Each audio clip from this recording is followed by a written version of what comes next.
I guess this is a result of globalization that you can find Coca-Cola tins on top of the Everest and Buddhist monk in Monterey. And so I just came 2 days ago from the Himalayas to your kind invitation, so I would like to invite you also for a while to the Himalayas themselves. And to show the place where meditators like me, who began with being a molecular biologist in Pasteur Institute and found their way to the mountains. So these are a few images I was lucky to take and be there.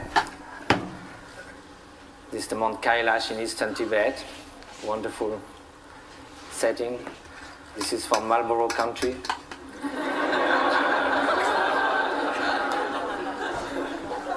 This is the turquoise lake, a meditator.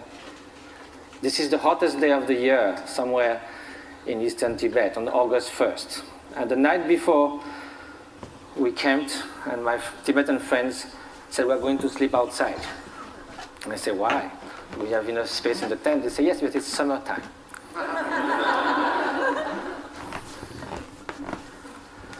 So now we are going to speak of happiness. As a Frenchman, I must say that there are a lot of French intellectuals that think that happiness is not at all interesting. I just wrote an essay on happiness, and there was a controversy, and someone wrote an article saying, don't impose on us the dirty work of happiness. We don't care about being happy. We need to live with passion. We like the ups and downs of life. We like our suffering because it's so good when it ceases for a while. This is what I see from the balcony of my hermitage in the Himalayas. It's about 2 meters by 3, and you are all welcome anytime. Now let's come to happiness, or well-being. And first of all, despite what the French intellectuals say, it seems that no one wakes up in the morning thinking, may I suffer the whole day.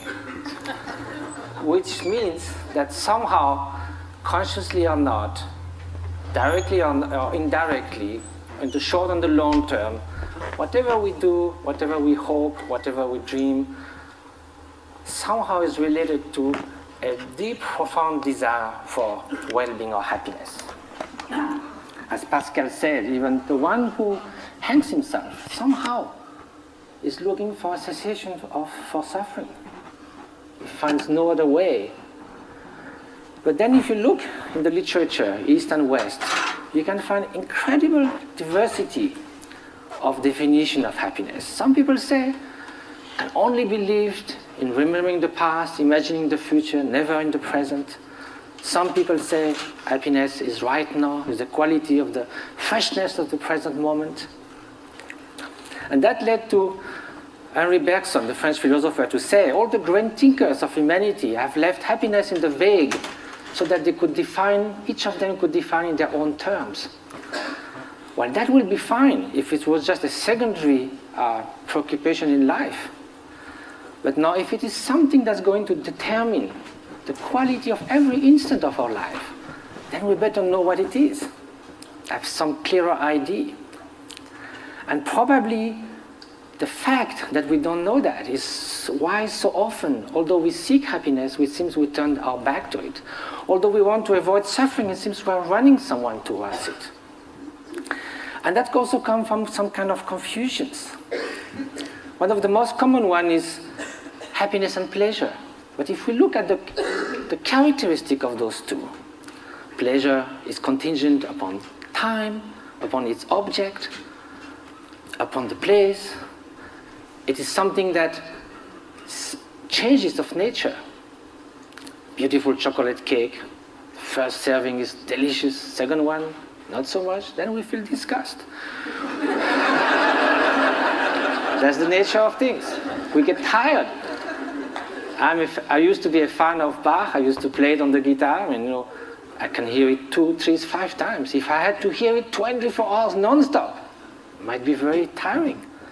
If you are feeling very cold, you come near a fire, it's so wonderful. Then after some moments, you just go a little back, and then it starts burning. it sort of uses itself as you experience it. And also, again, it can also, it's something that it is not something that is radiating outside.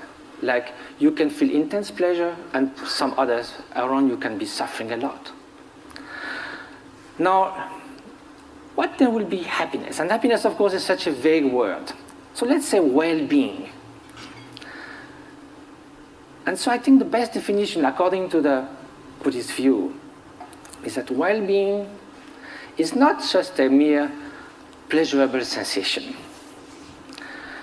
It is a deep sense of serenity and fulfillment. A state that actually pervades and underlies all emotional states and all the joys of sorrows that can come one's way. Well, that might be surprising. Can we have this kind of well-being while being sad? In a way, why not? Because we are speaking at a different level. Look at the waves coming near the shore. When you are at the bottom of the wave, you hit the bottom. You hit the solid rock. When you are surfing on the top, you are all elated. So you go from elation to depression. There's no depth. Now, if you look at the high sea, there might be beautiful, calm ocean like a mirror. There might be storms, but the depth of the ocean is still there, unchanged. So now, how is that? It can only be a state of being, not just a fleeting emotion, sensation, even joy that can be the spring of happiness. But there's also wicked joy. You can rejoice in someone's suffering. So now, how do we proceed in our quest for happiness? Very often, we look outside. We think that if we could gather this and that, all the conditions, something like we say, everything to be happy. To have everything to be happy, that very sentence already bears the doom of destruction of happiness. To have everything. If we miss something, it collapses. And also when things go wrong, we're trying to fix things outside so much. But our control on the outer world is limited, temporary, and often illusory. So now look at the inner conditions. Aren't it stronger? Isn't it the mind that translates the outer condition into happiness and suffering? And isn't that stronger? We know by experience that we can be in what we call a little paradise and yet be completely unhappy within. The Dalai Lama was once in Portugal and there was a lot of construction going on everywhere. So one evening he said, look, you are doing all these things, but isn't it nice also to build something within? And he said, unless that, even you get a high-tech flat on the 100th floor of a super modern and comfortable building, if you are deeply unhappy within, all you are going to look for is a window from which to jump. So now, at the opposite, we know a lot of people who in very difficult circumstances manage to keep serenity, inner strength, inner freedom, confidence. So now if the inner conditions are stronger, of course the outer conditions do influence. And it's wonderful to live longer, healthier, to have access to information, education, to be able to travel, to have freedom. It's highly desirable. However, this is not enough. Those are just auxiliary help conditions. The experience that translates everything is within the mind. So then when we ask oneself how to nurture the conditions for happiness, the inner conditions, and which are those which will undermine happiness. So then this needs to have some experience. We have to know from ourselves there are certain states of mind that are conducing to this flourishing, to this well-being, what the Greek call eudaimonia, flourishing. And there are some which are adverse to this well-being. And so if we look from our own experience, anger, hatred, jealousy, arrogance, obsessive desire, strong grasping, they don't leave us in such a good state after we have experienced it. and also they are detrimental to others' happiness. So we may consider that the more those are invading our mind, and like a chain reaction, the more we'll feel miserable, we'll feel tormented. At the opposite, everyone knows deep within that an act of selfish generosity, if from the distance, without anyone knowing anything about it, we could save a child's life, make someone happy. We don't need a recognition. We don't need any gratitude. Just the mere fact of doing that feels such a sense of adequation with our deep nature. And we would like to be like that all the time. So is that possible? To change our way of being, to transform one's mind? Are those negative emotions or destructive emotions inherent to the nature of mind? Is a change possible in our emotions, in our traits, in our moods? So for that we have to ask, what's the nature of mind? And if we look from the experiential point of view, there is a primary quality of consciousness. That is the mere fact to be cognitive, to be aware. Consciousness is like a mirror that allows all images to rise on it. You can have ugly faces, beautiful faces in the mirror. The mirror allows that, but the mirror is not tainted, is not modified, is not altered by those images. Likewise, behind every single thought, there is the bare consciousness, pure awareness. This is the nature. It cannot be tainted intrinsically with hatred or jealousy, because then, if it was always there, like a dye that would permeate the whole cloth, then it would be found all the time somewhere. We know we're not always angry, always jealous, always generous. So because the basic fabric of consciousness is this pure cognitive quality that differentiates it from a stone, there is a possibility for change, because all emotions are fleeting. That is the ground for mind training.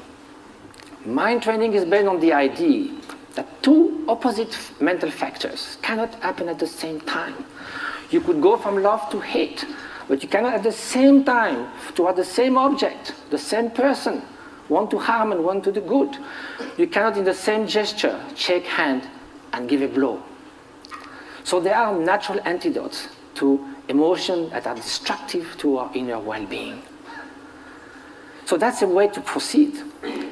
Rejoicing compared to jealousy, a kind of sense of inner freedom as opposite to intense grasping and obsession, benevolence, loving kindness against hatred. But of course, each emotion then would need a particular antidote. Another way is to try to find a general antidote to all emotions. And that's by looking at their very nature. Usually, when we feel annoyed, hatred, or upset with someone, or obsessed with something, the mind goes again and again to that object. Each time it goes to the object, it reinforces that obsession or that annoyance. So then it's a self-perpetuating process. So what we need to look now is, instead of looking outward, we look inward. Look at anger itself. It looks very menacing, like a billowing monsoon cloud, thunderstorm. But we think we could sit on the cloud, but if we go there, it's just mist. Likewise, if you look at the thought of anger, it will vanish like frost under the morning sun. If you do this again and again, the propensity, the tendencies for anger to arise again will be less and less each time you dissolved it. And at the end, although it may rise, it will just cross the mind like a bird crossing the sky without leaving any track. So this is the principle of mind training. Amen, brother.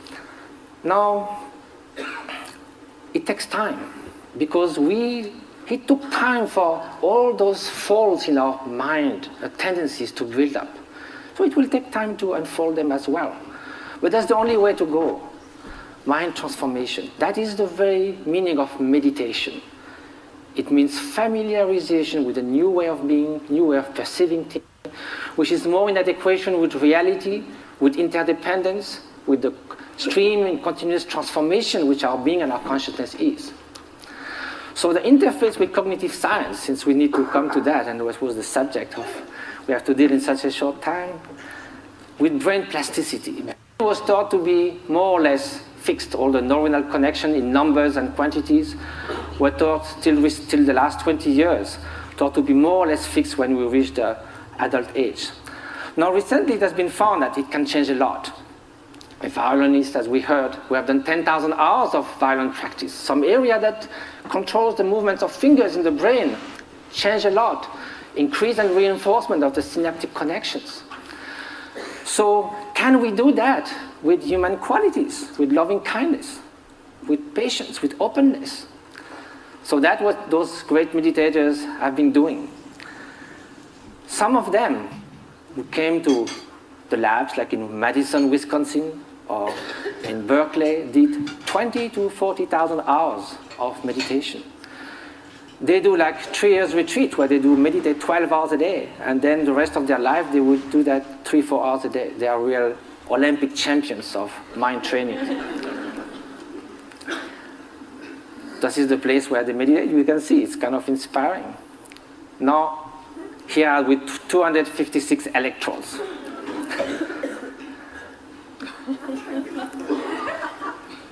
So what did they find? Of course, same thing, scientific embargo. A paper has been submitted to Nature. Hopefully it will be accepted. It deals with the state of compassion, unconditional compassion. We ask meditators who have been doing that for years and years and years to put their mind in a state where there's nothing but loving kindness, total availability to sentient being. Of course, during the training, we do that with objects. We think of people suffering, we think of people we love. But at some point, it can be a state which is all-pervading. Here's the preliminary result, which I can show because it's already been shown. The bell curve shows 150 controls. And what is being looked at is the difference between the right and the left frontal lobe. In very short, people who have more activity on the right side of the prefrontal cortex are more depressed, withdrawn. They don't describe a lot of positive affect. It's the opposite on the left side, more tendency to altruism, to happiness, to express, and curiosity, and so forth. So there's a basic line for people, and also it can be changed. If you see a comic movie, you go off to the left side. If you are happy about something, you go more to the left side. If you have a bout of depression, you go to the right side. Here, the minus 0.5 is a 4 standard deviation of a meditator who meditates on compassion. It's something that is totally out of the bell curve. So I have no time to go into all the different scientific results. Hopefully they will come. But they found that this is after 3.5 hours in a fMRI. It's like coming out of a space ship. Also, it has been shown in other labs, for instance, Paul Ekman's labs in Berkeley, that some meditators are able also to control their emotional response more than it could be thought. Like the startle experiments, for instance, if you sit a guy on a chair. So the whole point of that is not sort of to make like a circus thing of showing exceptional beings who can jump or whatever. It's more to say that mind training matters. That this is not just a luxury. This is not a supplementary vitamin for the soul. This is something that's going to determine the quality of every instant of our life.